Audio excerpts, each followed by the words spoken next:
Malaquias capítulo 1, versículo 1. Palavra do Senhor contra Israel por intermédio de Malaquias. Eu sempre vos amei, diz o Senhor. Mas vós perguntais, de que maneira nos tem amado? Por acaso não era Esaú irmão de Jacó? Diz o Senhor. No entanto, amei Jacó e rejeitei Esaú. Fiz dos seus montes uma desolação e dei sua herança aos chacais do deserto. Ainda que Edom diga, estamos arruinados, mas voltaremos e reconstruiremos as ruínas. O Senhor dos exércitos diz assim, eles reconstruirão, mas eu demolirei. Serão chamados terra da maldade, povo contra quem o Senhor está irado para sempre. E com os olhos o vereis e direis, o Senhor é grande até mesmo além das fronteiras de Israel. O contexto aqui é o seguinte, devido ao pecado de Israel, Israel havia sido deportado para a Babilônia. A maior parte do povo morreu mesmo, e de maneira terrível. Muita gente foi empalada, crianças morreram, foi uma miséria total.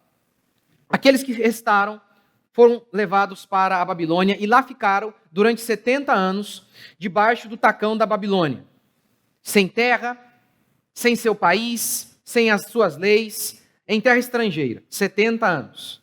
Então diz o texto bíblico que o povo retornou como Deus havia prometido. E o povo então, sob a liderança de Neemias e de Esdras, começou a reconstruir os muros de Jerusalém, começou a reconstruir o templo. Mas aí chega Malaquias. O tempo de Malaquias é provavelmente logo após ali Neemias. Israel já está mais uma vez estruturado, claro, não com toda aquela glória que teve em outras épocas, mas os muros foram levantados, o templo foi reconstruído e mais uma vez, o povo estava se distanciando de Deus. Mais uma vez o povo estava pecando contra Deus e abandonando o seu Criador. Oferecendo um culto a Deus que Deus não aceitava, trazendo animais cegos. O povo estava se casando com mulheres do mundo. Ou seja, mais uma vez Israel estava pecando contra Deus. E aí, é nesse contexto em que ainda o povo de Israel estava debaixo do domínio do Império Persa, é nesse contexto que Malaquias chega e faz o quê? Diz o texto que ele dá uma sentença, ele sentencia o povo. Esse é o meu primeiro princípio, sentença de Deus sobre Israel. A palavra aqui em grego, a palavra em hebraico, no original, a palavra sentença aqui, ou que aqui está, contra, uma palavra contra Israel, é a ideia de peso. Uma palavra dura, pesada. Tanto pesada para o pregador, também era pesada para o povo que iria ouvir. E aqui a gente já tem algo bem significativo em nossos dias. As pessoas não querem palavras pesadas, as pessoas não querem ouvir sentenças. Elas querem ouvir palavras leves, nada de palavra condenatória. Por exemplo, o que a gente vê na Bíblia é que pragas e misérias têm sim tudo a ver com o pecado humano. Ora, como eu preguei para vocês aqui domingo, mais de 50 milhões de abortos por ano. Por ano. Covid é um pingo nesse oceano de assassinato. É um pingo. Corrupção por todos os lados. Mulheres que, em busca de uma nova paixão, abandonam seus filhos. Pais que, enjoando da mulher, trocam-na por qualquer outra, não se preocupando com a destruição de seus filhos. Diante de todo esse cenário, você acha mesmo que Deus não ia fazer nada? Mas aí, você diz, sim, isso é o juízo de Deus. Essa pandemia, ou pior ainda, essa pandemia de políticos terríveis, que os políticos matam muito mais do que esses vírus. Tudo isso é sim o juízo de Deus. Por exemplo, a Bíblia diz que Davi tomou uma decisão estúpida, completamente estúpida. Seu comandante lhe disse, não faça isso, meu rei, não faça isso. E Davi fez, por conta disso veio o juízo de Deus sobre Israel e muitas pessoas morreram. Mas o texto explica assim, Deus queria matar Israel por conta de seus pecados. Por isso permitiu que Davi fizesse aquele absurdo. Mas eu não tenho dúvida que líderes tomam atitudes estúpidas, imbecis, como essa, por exemplo, que eu acabei de falar aqui, não é, da feira. Pode isso, gente. O cara está na feira, não pode ter pastel na feira. Não pode vender pastel. A barraquinha do pastel está do lado da barraquinha que vende peixe. Na barraca vende peixe cheia de gente. Na barraca de pastel não pode, porque o vírus não chega, ou melhor, o vírus vai ali, porque o vírus gosta de pastel. Que coisa, mas que é um negócio sem pé, sem cabeça, totalmente estúpido. Mas você não tem a certeza que Deus está no controle disso, como diz Provérbios. O coração do rei está na mão de Deus, como um rio. Deus inclina para onde Deus quiser. Mas você não tem a dúvida que tudo isso é a ira de Deus sobre os nossos pecados. Mas você não pode falar um negócio desse. Porque as pessoas não querem ouvir sentença. As pessoas não querem ouvir a verdade. Oh, gente, veja como é atual. Num dos livros proféticos, Isaías, se eu não me engano, o povo diz assim para o profeta: não profetizeis para nós o que é reto. Diga-nos palavras aprazíveis. Não fale a verdade. Nos engane. Diga que tudo vai ficar bem, apesar de todos os nossos pecados. Diga sim que Deus nos ama a todos, inclusive aqueles que vivem no pecado, que tudo ficará bem no final, que a gente pode continuar do jeito que nós estamos, que no final vai dar tudo bem. Você não pode falar um negócio desse hoje. Você não pode falar, porque se você fala, os próprios pastores dizem: Deus não tem nada a ver com essa pandemia. Então quem tem? Quem tem? Ah, Jesus ele não veio para condenar, porque em João 12:47, Jesus disse assim: porque eu não vim julgar o mundo, e sim para salvá-lo. É verdade, ele veio para salvar, ele veio para trazer salvação. Agora, para salvar o homem, ele primeiro precisa sentenciar a humanidade, dizendo assim: arrependei-vos, porque está próximo o reino dos céus. Arrependimento implica dizer que o povo está pecando. Você só diz arrependei-vos para quem está pecando. Então, Deus, Jesus, antes de abrir a porta da salvação, ele então baixou a sua sentença. Vocês são malignos, vocês estão em pecado, e por isso essas coisas têm acontecido com você. Veja, por exemplo, como ele sentenciou várias pessoas. Ele olhou para os fariseus e sentenciou-os, dizendo: raça de víboras. Ele olhou para a sua geração e disse assim: geração adúltera, incrédula, maligna. Então, como assim Jesus não criticou os homens? Como assim Jesus não expôs os pecados dos homens? Esse Jesus, pintado por esses pastores modernos, não é o Jesus da Bíblia. É um ídolo. É um ídolo que esses homens que não querem se arrepender de seus pecados inventaram. Em Marcos 16:16, Jesus disse: quem crer e for batizado será salvo. Quem, porém, não crer será condenado. Está aqui uma sentença. A sentença é essa: quem não crê já está condenado. Mateus. Passou então Jesus a increpar as cidades. A palavra increpar é acusar. O dicionário da Strong define assim: censurar, jogar na cara. Passou Jesus a jogar na cara o pecado do povo. Passou Jesus a acusar o povo. Passou Jesus a expor os pecados do povo. É isso que o texto está dizendo. Meu Deus do céu! Mas que Bíblia que é essa que esses pastores moderninhos leem? Passou então Jesus a increpar as cidades nas quais ele operara numerosos milagres, pelo fato de não terem se arrependido. Ai de ti, Corazim, ai de ti, Betsaida. Porque se em Tiro e em Sidom se tivessem operado os milagres que em vós se fizeram, há muito que elas teriam se arrependido com pano de saco e cinza. E contudo, vos digo, no dia do juízo haverá menos rigor para Tiro e Sidom do que para vós outras. Está vendo? Como assim Jesus não criticou? Como assim Jesus não sentenciou pessoas à morte eterna? O discurso dele, em grande parte, era justamente esse: dizer, arrependei-vos. Mas, os homens não querem ouvir isso. Os homens querem apenas, num dia desse, por exemplo, de pandemia, de dificuldade, eles não querem ouvir assim: sabe por que está acontecendo isso? Porque você tem pecado. Não, eles não querem. Eles querem vir para o culto. Eles estão desesperados porque as contas não fecham, porque estão sem esperança de pagar as suas dívidas. Estão desesperados para pôr comida na mesa. O que eles querem ouvir é apenas isso: diga-me, pastor, que isso vai passar. Não toque em minhas feridas. Cure-me sem aplicar esse remédio amargo. Não faça isso. Apenas diga-me, dê um anestésico, aplique qualquer remédio, um paliativo, qualquer coisa, mas não mexa nas minhas feridas. Apenas diga, tudo vai ficar bem. Malaquias não começa assim. Jesus não começa assim. Os pastores verdadeiros nunca começaram assim. Nunca começaram dizendo, Deus ama vocês. Eles sempre começaram, Deus tem uma sentença. Deus tem algo para dizer sobre os seus pecados. Isso é fundamental, porque enquanto nos vermos como vítimas, nós jamais iremos ver o Salvador. Ora, em segundo lugar, Malaquias reafirma o amor de Deus. Ele diz assim, eu tenho vos amado. Deus diz, eu tenho vos amado.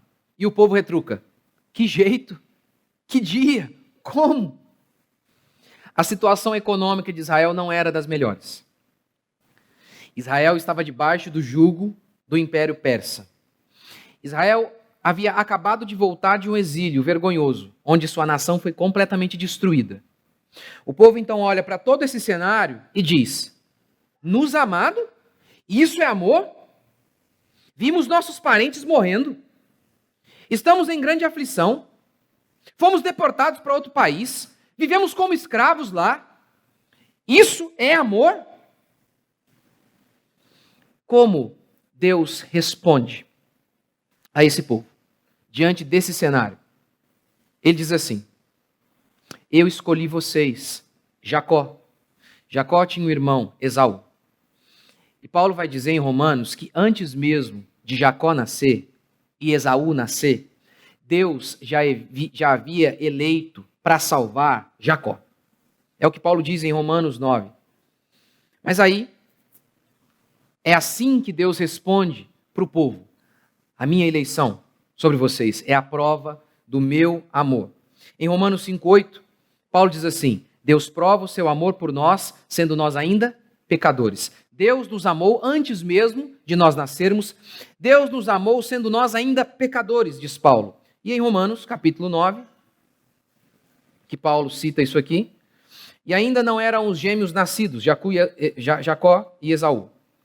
Nem tinham praticado o bem ou o mal, para que o propósito de Deus quanto à eleição prevalecesse não por obras, mas por aquele que chama. Ele está dizendo, eles não tinham nascido, mas Deus já havia eleito quem seria dele. Em Efésios capítulo 1, versículo 4, o apóstolo Paulo diz que Deus nos elegeu antes da fundação do mundo. Também, em Atos capítulo 13, versículo 48, o texto bíblico diz que os gentios ouviram e creram todos aqueles que haviam sido predestinados. Ou seja, essa é uma doutrina bíblica muito clara. Deus elegeu o seu povo antes mesmo de o seu povo nascer. Quando a gente fala isso, que Deus elegeu o seu povo antes da fundação do mundo, a Bíblia diz que o nosso nome está no livro da vida. E a Bíblia diz que esse livro foi escrito antes da fundação do mundo. Está muito claro que Deus decidiu salvar muito antes mesmo de criar o homem. Deus elegeu quem ele iria salvar. Quando a gente diz isso, as pessoas de bate-pronto declaram, que isso, vocês calvinistas? Isso é uma doutrina perversa. É um absurdo isso. Você falar que Deus decidiu quem ele iria salvar antes mesmo de os homens nascerem. É que você está se esquecendo de encaixar com a doutrina da eleição a doutrina da depravação total do ser humano. Como assim? Como assim? O que a Bíblia diz é assim, a eleição é explicada muitas vezes de uma maneira incorreta. Muitas pessoas pensam que a doutrina da eleição é isso aqui, há um barco com 100 pessoas. Há pessoas boas e ruins nesse barco. Há pessoas que querem Jesus e pessoas que não querem Jesus nesse barco. Então Deus olha e fala, unidune te salame mingue, vou salvar você, e salva qualquer um. Não é isso que a Bíblia ensina sobre doutrina da eleição. A doutrina da eleição é isso aqui, Há um barco com 100 pessoas. Todas as 100 são depravadas. Nenhuma quer Jesus. Jesus envia um barco para salvar essas 100 pessoas. Elas não querem. Jesus envia outro e diz, esse barco que vocês estão vai afundar. Eles não querem. Eles escolhem qualquer outro. Eles escolhem Barrabás. Eles escolhem um ídolo de madeira. Eles escolhem qualquer coisa. Mas eles repudiam, eles repelem Jesus. Eu pergunto a vocês, neste barco, com 100 criminosos, todos eles são malignos, nenhum deles quer Deus. Deus seria maligno, Deus seria injusto se matasse toda a raça humana, todos esses 100 homens deste barco, todos os homens deste barco, de maneira alguma. Essa é a doutrina bíblica que tem como pano de fundo para você explicar a doutrina da eleição. A doutrina da eleição tem que ser vista assim, ó. O homem é mau, Deus não tinha que eleger ninguém. A própria história de Jacó e Esaú mostram isso. A Bíblia diz que Jacó quis dar o cambal, quis dar um engodo, quis enganar o seu irmão desde o ventre. Jacó significa trapaceiro. Jacó teve uma vida de trapaça. A própria figura de Jacó mostra isso. Deus não tinha que eleger ninguém. Deus podia condenar tanto Jacó quanto Esaú, porque Deus, em sua presciência, sabia que todos iriam pecar. Como Paulo diz em Romanos 3, não há um justo que busque a Deus, porque essa é a doutrina arminiana, que Deus, em sua presciência, ele viu que a gente iria escolhê-lo, mas Paulo diz em Romanos, não há um que busque a Deus. Todos se extraviaram. Ou seja, a doutrina da eleição, de que Deus elegeu, tem que ser vista juntamente com a doutrina da depravação, que declara, vocês são malignos, todos vocês são depravados, vocês teriam que ser condenados, todos sem exceção. É o que a gente vê na história de Israel. Deus salva o povo do Egito. O povo reclama. O povo reclama. Deus levanta juízes. O povo peca. Deus levanta salvadores. O povo peca mais uma vez. O povo pede um rei. Deus dá. O povo peca. Deus envia o povo para a Babilônia por conta de seus pecados. Deus, por conta de sua graça, traz o povo da Babilônia. O povo peca de novo. O texto que eu estou pregando para vocês, o povo está pecando mais uma vez. Malaquias 3,7 diz assim, desde os dias de vossos pais vos desviastes dos meus estatutos e não os guardastes. Veja bem, é isso que Deus está dizendo. Vocês só sabem pecar. Desde sempre vocês têm pecado. Desde sempre. E mesmo assim, o que eu fiz com vocês, eu tive misericórdia de vocês. Eu podia ter exterminado vocês como eu exterminei Edom. Mas eu não fiz isso. Eu amei vocês, eu tive paciência com vocês, eu salvei vocês. O mesmo se dá comigo com você, meu irmão. Diz, quem aqui de vocês? Quem aqui de vocês é melhor que aquelas pessoas que estão lá fora? Quem aqui de nós pode dizer, eu sou bom o bastante? Deus não podia me matar, Deus não podia me enviar para o inferno, não. Quantas vezes Deus deu chance para você?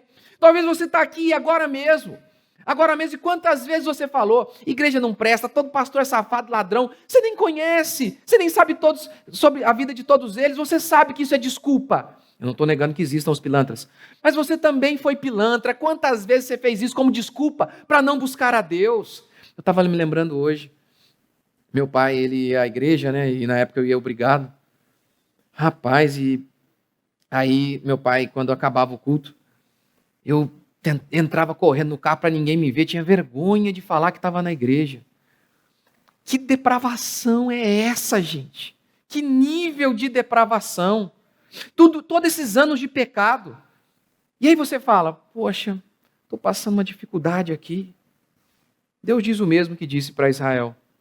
Meu amigo, meu filhinho, meu povo, vejo tudo que vocês fizeram, eu podia ter acabado com vocês, permitir que vocês viessem para cá, que vocês ouvissem a minha palavra e fossem salvos. Eu tenho amado vocês, eu estou com vocês. Não meça a sua vida por conta de um momento passageiro, de uma circunstância momentânea de dificuldade, de sofrimento. Lembre-se, vocês são o meu povo, apesar de tudo, eu sou o Deus de vocês. Ora, Israel estava medindo o amor de Deus por liberdade, dinheiro e status. Mas a verdade é que em Deus estão todas as riquezas que a alma humana carece. Efésios 2,12. Paulo diz que nós, antes de nos convertermos, estávamos sem esperança e sem Deus no mundo. Sem esperança e sem Deus. É isso. Sem Deus não há esperança. Porque esses homens do mundo estão apavorados, gente.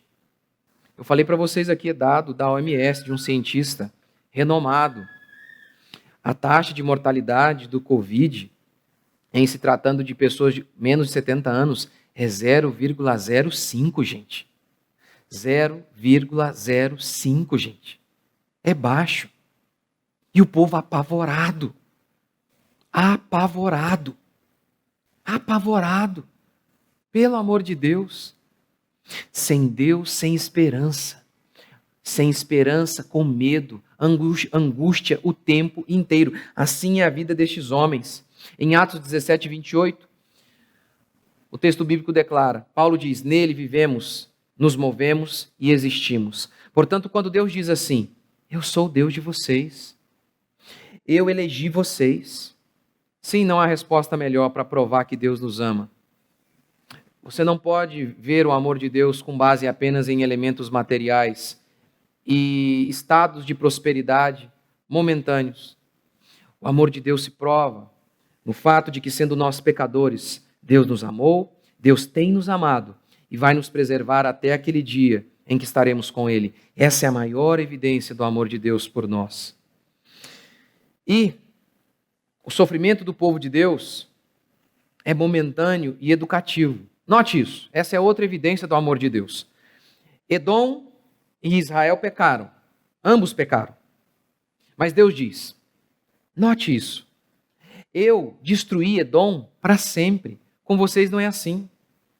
Edom, se eles falarem, nós vamos reconstruir, eu vou dizer, não vão. Edom será chamado terra da maldade, terra que Deus está irado com ela para sempre. Não é o caso de vocês. Vocês pecaram, vocês fizeram o que é mal. E o que eu fiz? Eu repreendi vocês como um pai para corrigir a rota. Eu não acabei com vocês de uma vez por todas. Não, eu corrigi a rota. Eu não fiz isso com eles. O sofrimento de vocês é passageiro, o deles é final. Por exemplo, Davi. Davi ele peca, Davi faz tudo errado. Deus tira até o filho de Davi. Mas isso serve para Davi corrigir a rota. Com os ímpios não é assim. Eles perdem o emprego, eles perdem a esperança. Um policial, amigo, ele, na cidade dele, ele me passou os dados do índice de suicídio. Aumentou, eu não lembro exatamente, mas beira, acho que 15%, de 15% a 20% o aumento de suicídio. E obviamente relacionado com a pandemia. Para os ímpios, essa pandemia é morte em todos os aspectos. É morte física. É morte da esperança. Não é o caso dos crentes. Não é o caso do povo de Deus. Talvez você está aqui agora, justamente por conta dessa pandemia, porque perdeu o emprego, porque você está apavorado. É por isso que você veio. Veja se isso não é vida. Veja se isso não é vida. Deus usando todo esse caos, a morte e o desemprego, para que você volte para Ele. Veja se não é a graça de Deus. Veja se o sofrimento na vida do povo de Deus não é sempre educativo, não é sempre para corrigir a rota. Não é final, não é final, é momentâneo, é momentâneo. Por isso o tempo do verbo aqui é um tempo, é contínuo. Eu vos tenho amado. Esse é o tempo do verbo. Não é algo que aconteceu de uma vez por todas e parou lá no passado. Não, Deus amou, está amando e vai amar. Esse é como que o profeta define o caráter de Deus, a atitude de Deus para com o seu povo. Ou seja, não faz sentido que andemos apavorados em meio ao caos, em meio às notícias mais assustadoras possíveis. Se nós somos o povo de Deus, se a mão de Deus está sobre nós, a quem temeremos? A quem temeremos? A crise? A dificuldade? Um Deus que fez isso aqui pelo seu povo, que reconstruiu o seu povo, a despeito de tudo. Ninguém podia imaginar que aquele povo ia voltar. Quem podia imaginar, gente? Israel foi totalmente destruído. Quem podia imaginar que Israel ia retornar? E não apenas isso, gente. Um povinho daquele tamanho. Vieram os egípcios, os babilônicos, a Assíria, os persas, os mais variados povos. Israel um povinho minúsculo. Todo mundo bateu em Israel. E aqueles impérios foram caindo um a um. E Israel, minúsculo, se manteve de pé. Explique isso para mim, gente. E o mesmo se dá com a igreja. 2000 anos se passaram. 2000 anos. O Império Romano caiu. Todos os outros impérios foram caindo. O socialismo caindo. Explique-me isso. Aquele povo, aquela comunidade de pescadores, gente. sem prestígio social, sem poder político, sem arma, sem nada. Os discípulos tinham lá 2 espadas, meu Deus do céu. O que são 2 espadas para enfrentar o Império Romano? Agora me explica isso. 2000 anos, aquela comunidade de pescadores que estava sendo trucidada, morta a rodo, está aqui e o Império Romano caiu. O que acontece? Eu tenho vos amado. Eu tenho guardado o meu povo. O meu povo não vai morrer antes da hora. Eu vou proteger o meu povo. Você crê? Vamos ficar de pé.